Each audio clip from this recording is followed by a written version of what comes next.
Mark సువార్త 14వ అధ్యాయం. 2 దినములైన పిమ్మట పస్కా పండుగ అనగా పులియని రొట్టెల పండుగ వచ్చెను. అప్పుడు ప్రధాన యాజకులను శాస్త్రులను మాయోపాయము చేత ఆయన నేలాగు పట్టుకొని చంపుదుమా అని ఆలోచించుకొనుచుండిరి గాని ప్రజలలో అల్లరి కలుగునేమో అని పండుగలో వద్దని చెప్పుకొనిరి. ఆయన బేతనియలో కుష్ఠరోగి అయిన సీమోని ఇంట భోజనమునకు కూర్చుండినప్పుడు ఒక స్త్రీ మిక్కిలి విలువగల అచ్చ జటామాంసి అత్తరుబుడ్డి తీసుకొని వచ్చి ఆ అత్తరుబుడ్డి పగులగొట్టి ఆ అత్తరు ఆయన తల మీద పోసెను. అయితే కొందరు కోపపడి, ఈ అత్తరు ఇలాగు నష్టపరచనేలా? ఈ అత్తరు 300 దేనారముల కంటే ఎక్కువ వెలకమ్మి బీదలకు ఇయ్యవచ్చునని చెప్పి ఆమెను గూర్చి సణుగుకొనిరి. అందుకు యేసు ఇట్లనెను, ఈమె జోలికి పోకుడి, ఈమెను ఎందుకు తొందర పెట్టుచున్నారు? ఈమె నా యెడల మంచి కార్యము చేసెను. బీదలు ఎల్లప్పుడూ మీతోనే ఉన్నారు. మీకు ఇష్టమైనప్పుడెల్లా వారికి మేలు చేయవచ్చును. నేను ఎల్లప్పుడూ మీతో నుండను. ఈమె తన శక్తి కొలది చేసి నా భూస్థాపన నిమిత్తము నా శరీరమును ముందుగా అభిషేకించెను. సర్వలోకములో ఎక్కడ ఈ సువార్త ప్రకటింపబడునో అక్కడ ఈమె చేసినదియు జ్ఞాపకార్థముగా ప్రశంసించబడునని మీతో నిశ్చయముగా చెప్పుచున్నానెను. 12 మందిలో ఒకడు ఇస్కరియోతు యూదా ప్రధాన యాజకుల చేతికి ఆయనను అప్పగింపవలెనని వారి యొద్దకు పోగా వారు విని సంతోషించి వానికి ద్రవ్యమిత్తుమని వాగ్దానము చేసిరి గనుక వాడు ఆయనను అప్పగించుటకు తగిన సమయము కనిపెట్టుచుండెను.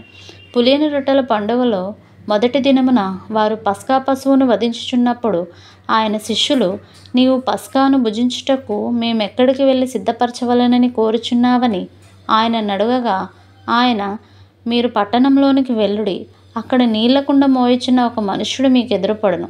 వాని వెంటపోయి వాడు ఎక్కడ ప్రవేశించినో ఆ ఇంటి యజమానిని చూచి, నేను నా శిష్యులతో కూడా పస్కాను భుజించుటకు నా విడిది గది ఎక్కడనని బోధకుడు అడుగుచున్నాడని చెప్పుడి. అతడు సామాగ్రితో సిద్ధపరచబడిన గొప్ప మేడగది మీకు చూపించును. అక్కడ మన కొరకు సిద్ధపరచుడని చెప్పి తన శిష్యులలో 2 పంపెను. శిష్యులు వెళ్ళి పట్టణంలోనికి వచ్చి ఆయన వారితో చెప్పినట్టు కనుగొని పస్కాను సిద్ధపరిచిరి. సాయంకాలం అయినప్పుడు ఆయన తన 12 మంది శిష్యులతో కూడా వచ్చెను. వారు కూర్చుండి భోజనము చేయుచుండగా యేసు, మీలో ఒకడు అనగా నాతో భుజించుచున్నవాడు నన్ను అప్పగించునని నిశ్చయముగా మీతో చెప్పుచున్నానని వారితో చెప్పగా వారు దుఃఖపడి, నేనా అని ఒకని తరువాత ఒకడు ఆయనను అడగసాగిరి. అందుకు ఆయన, 12 మందిలో ఒకడే అనగా నాతో కూడా పాత్రలో చేయి ముంచువాడే. నిజముగా మనుష్య కుమారుడు ఆయనను గూర్చి వ్రాయబడినట్టు పోవుచున్నాడు. అయితే ఎవని చేత మనుష్య కుమారుడు అప్పగింపబడుచున్నాడో ఆ మనుషునికి శ్రమ, ఆ మనుష్యుడు పుట్టి ఉండని యెడల వానికి మేలనెను. వారు భోజనం చేయుచుండగా ఆయన ఒక రొట్టెను పట్టుకొని ఆశీర్వదించి విరిచి వారికిచ్చి, మీరు తీసుకొనుడి, ఇది నా శరీరం అనెను. పిమ్మట ఆయన గిన్నె పట్టుకొని కృతజ్ఞతాస్తుతులు చెల్లించి దాని వారికిచ్చెను. వారందరూ దానిలోనిది త్రాగిరి. అప్పుడు ఆయన, ఇది నిబంధన విషయమై అనేకుల కొరకు చిందింపబడుచున్న నా రక్తము.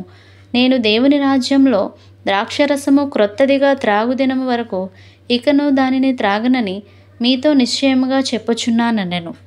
అంతటా వారు కీర్తన పాడి ఒలీవల కొండకు వెళ్ళిరి. అప్పుడు యేసు వారిని చూచి, మీరందరూ అభ్యంతరపడెదరు. గొర్రెల కాపరిని కొట్టుదును, గొర్రెలు చెదిరిపోవును అని వ్రాయబడి ఉన్నది కదా. అయితే నేను లేచిన తరువాత మీకంటే ముందుగా గలిలయలోనికి వెళ్ళదనెను. అప్పుడు పేతురు, అందరూ అభ్యంతరపడినను నేను అభ్యంతరపడనని ఆయనతో చెప్పగా యేసు అతని చూచి, నేటి రాత్రి కోడి 2 మారులు కూయకమునుపే నీవు నన్ను ఎరుగనని ముమ్మారు చెప్పెదవని నీతో నిశ్చయముగా చెప్పుచున్నానెను. అతడు మరి ఖండితముగా, నేను నీతో కూడా చావవలసి వచ్చినను నిన్ను ఎరుగనని చెప్పనెను. అట్లు వారందరూ అనిరి. వారు గెత్సేమనే అనబడిన చోటునకు వచ్చినప్పుడు ఆయన, నేను ప్రార్థన చేసి వచ్చే వరకు మీరిక్కడ కూర్చుండుడని తన శిష్యులతో చెప్పి పేతురును యాకోబును యోహానును వెంట పెట్టుకుని పోయి మిగుల విభ్రాంతి నొందుటకును చింతాక్రాంతుడగుటకును ఆరంభించెను.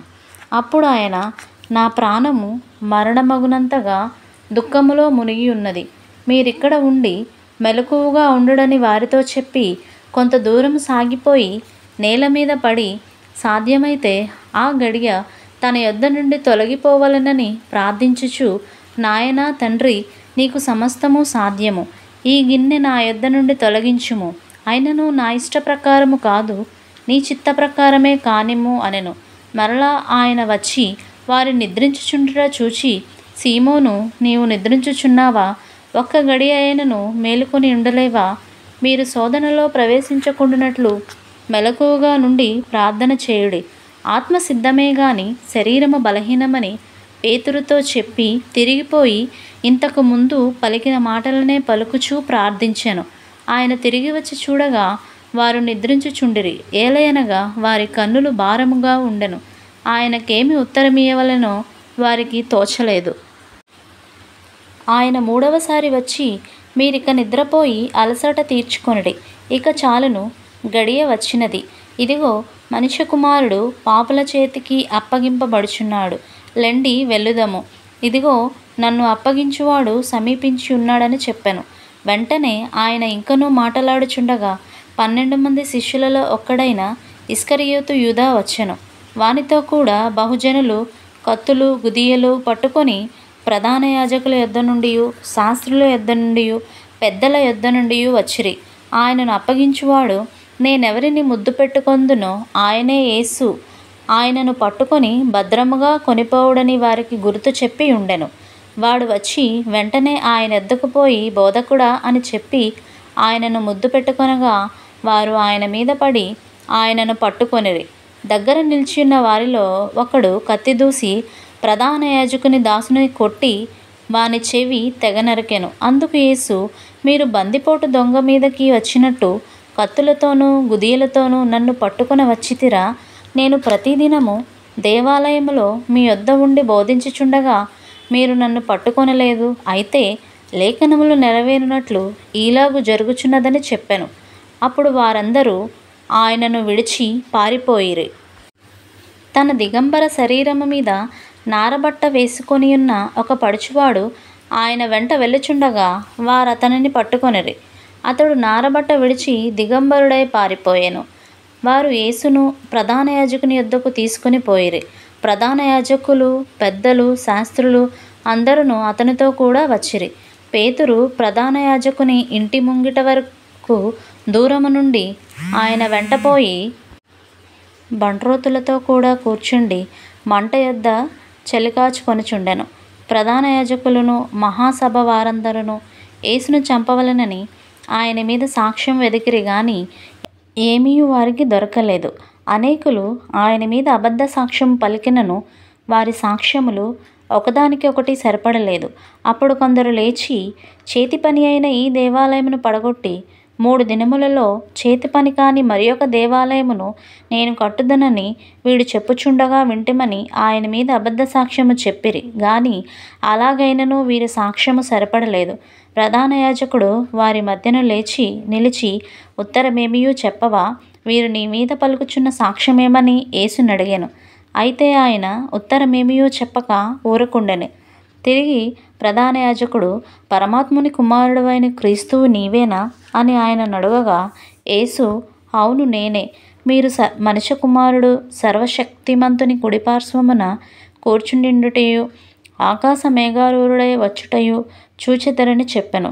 ప్రధాన యాజకుడు తన వస్త్రములు చింపుకొని, మనకు ఇక సాక్షులతో పని ఏమి? ఈ దేవదూషణ మీరు విన్నారు కారా?